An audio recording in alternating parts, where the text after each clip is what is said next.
Hey, just before I start this video, Noli, if you're watching this, I do understand that we are both Payday players, but I see things differently as you do, and you didn't cover some things that I am going to. So if you want to talk more about it, you can, give me a shout out.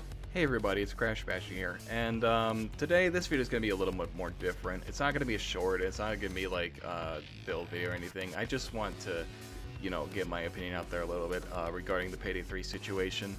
So, first things first is I want to start off by saying I am not attacking Noli for his opinions. I respect his decision about the video he posted a few days ago stating what others have been saying for a month and a half and now in regards to Payday 3. I agree with some of the points made, but the video is just not only my perspective, but also it gives a bit of an insight as to why Payday 3 has been struggling since its launch day, but also in regards to Overkill. To start, let's go back to 2016 with the release of the White House heist. They briefly gave a hint on Payday 3, confirming that it was in the works and an idea. They even stated how they weren't going to be doing any more paid DLC from here on out and focused on solely developing Payday 3. However, some financial troubles began to frequently occur as there were some serious complications and setbacks in development. The company was raided by the SWAT for alleged insider trading, it declared bankruptcy with Bo Anderson stepping down as the CEO, and they were most likely broke from the failure of Overkill's The Walking Dead, Star VR, and even declaring bankruptcy a second time. This led to them being forced to sell some of their biggest assets that you know today, such as Dead by Daylight, a game many people are familiar with to this day. This in turn led to other decisions such as making a return to paid DLC, even though they said they wouldn't. But let's get back to Payday 3. In regards to the publisher Deep Silver, most likely Overkill had no other choice than any other publisher, as they just literally probably had no funds whatsoever. Deep Silver probably saw the potential that Payday 3 had and saw that no other publisher would help, so they lent out a hand to Overkill and got a huge amount of executive meddling involving Payday 3's development. On the release of Payday 3, they did not care whether or not the game could work. All they cared about was if it was sellable or not. And Overkill, probably unable to do anything about it, had to release Payday 3 like that. Even if the game was overwhelmingly undercooked, Deep Silver cared about nothing but the money potential, and Overkill took the brunt of the fall for it. However, I do want to point out that there is a strange phenomenon where Payday 2, and over its 100 DLCs, even some timed exclusive ones like Scarface or the completely Overkill pack, they get a pass, but not Payday 3. What's up with that? I mean, there was plenty of outrage regarding decisions made by them with Payday 2. Spring Break 2015, the completely Overkill pack, and God forbid the Crime Fest 2015 scenario. That was the biggest outrage in Payday 2's history. I knew people who genuinely could not play Payday 2 for 2 whole weeks because of the events I just listed. While there was outrage, they just accepted it and moved on. But Payday 3 being unplayable for 4 days was the straw that broke the camel's back. Come on. I'm not even saying this as like I'm a bootlegger or I'm defending Overkill or Starbreeze. I'm just genuinely showing a perspective for people to understand where I'm seeing this and what Overkill is doing. Second, in regarding to the lack of communication or even the changes for Payday 3, please, for your sake, just Google what is an NDA, or also known as a non-disclosure agreement. It's most likely that Overkill had to sign one of these if they wanted the necessary funds for Payday 3's development. This included things such as online only, console releases, pre-order bonuses, or console updates needed being on time at the same time as PC.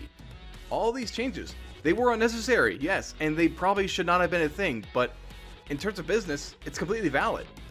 In regards to lack of communication, Almir has stated many times, including the stream from today, that he would tell us. They would tell us stuff, but they can't. They are legally bound to not tell us anything, because if he or anyone in Overkill even let a small hint of anything, Deep Silver would consider that a breach of contract. They could potentially seize their assets, meaning that they would completely take over Payday 3, kick Overkill out of any and all development, and even sue Overkill. Considering Overkill's position, it's most likely they wanted to avoid said lawsuit or even seizure of Payday 3. Again, I'll reinstate, I am in no way defending Overkill or even attacking Noli. I respect his and the Payday's community opinions and outrage, but hopefully I've shed some light or some insight to those like Noli or Red Archer who are frustrated at Overkill just like I am. Let's move on and help Payday 3 to evolve and learn from the lessons of the past. See, the thing is, Payday 3 probably almost has a completely different development team from Payday 2 or even the Heist. Hell, there's even a completely different publisher. It's not 505 Games, and it's not Starbreeze, it's Deep Silver. There's no Bo, there's no Ulf Anderson, there's not even a Simon Vigland or even an Overkill Jeb. Starting off, of course it goes without saying that we all want to see an offline mode return to the game. Yes, I can agree that an offline mode is necessary, not only for the good of Payday 3, but also for its longevity. This probably was an executive decision way back in 2016 that was theorized, probably tossed around a little bit, and it was implemented with really no way to go back. They have said that they are looking into this though. Immediately, this brings the crew AI to mind. I'd start by adding scaling health as you move up through the difficulties. AI in Payday 2 was weird. At first, they were as useful as just cannon fodder. A few days later, they became this almost nigh indestructible force of nature that gave free buffs to solo players. However, Overkill, I think, was pushing towards the direction of doing things with teams rather than doing it by yourself. Example, take Payday the Heist. You can do solo Heat Street on Overkill 145+, but do you want to?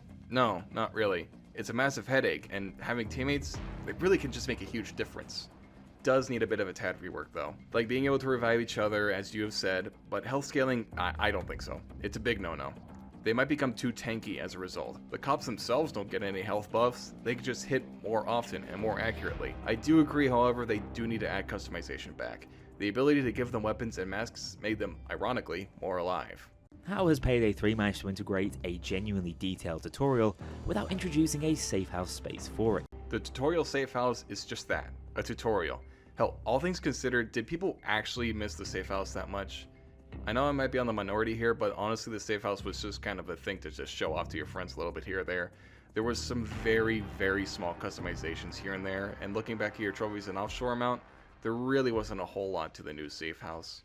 As explained in the story, they're on the run again from the conspiracy, and they probably can't afford to anything since all their money is just gone. At the menu UI, which is so generically modern shooterish, I'd have no idea what game I was playing. Yeah, I don't really have much to say about the UI. It's a very modern Warfare / Call of Duty-esque. It's not much Payday style, but it probably was just an executive or even Deep Silver's decision, which, considering Overkill and Starbreeze are not AAA developers, they didn't know much of how to do it. They just saw someone else do it and probably just said, well, why don't we do that? Why don't we do it too? Also tied to this problem, where the hell is CrimeNet? It's quite literally explained in the story. With Bane gone, which wherever the hell he is, he ran CrimeNet by himself. With him gone, CrimeNet just went with him. I mean, disregarding story reasons, I do agree we should get a server browser. I do agree with that. Actual public lobby cooperation is virtually impossible.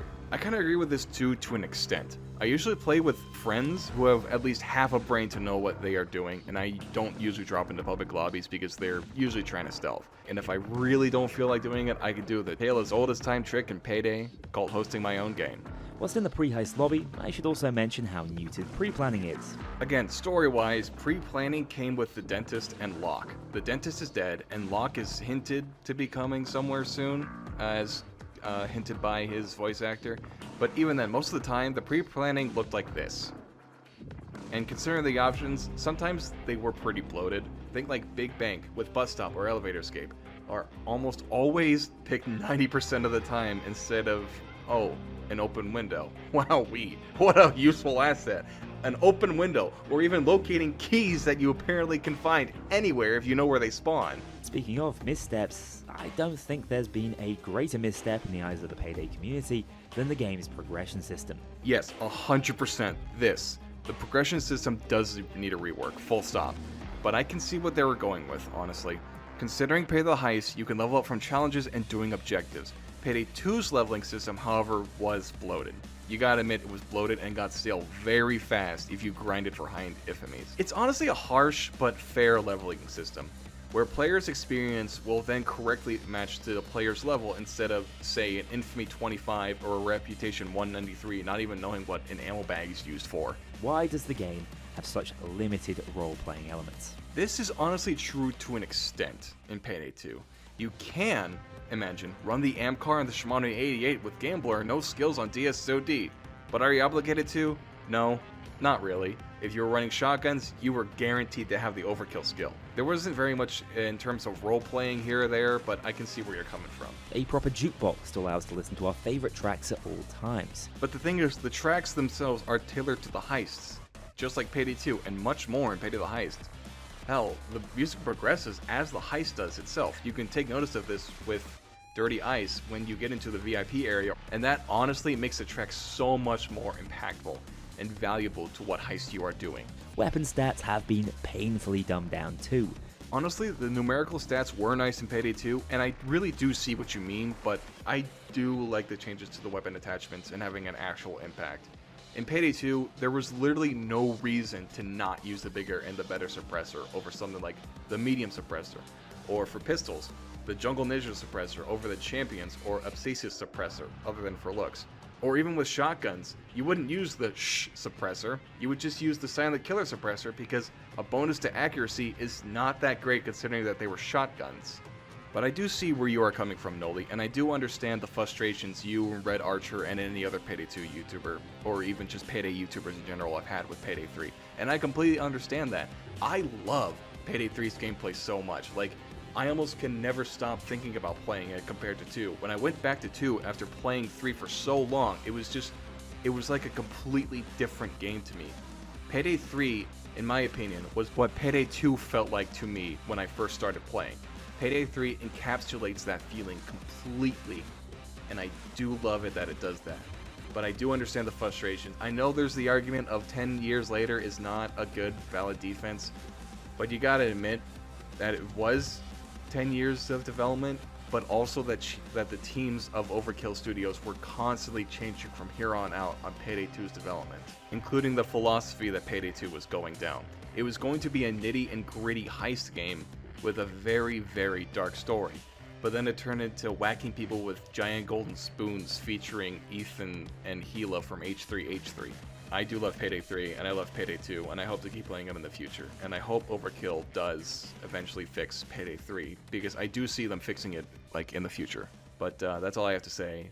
Take care, everybody. This is Crasherbasher.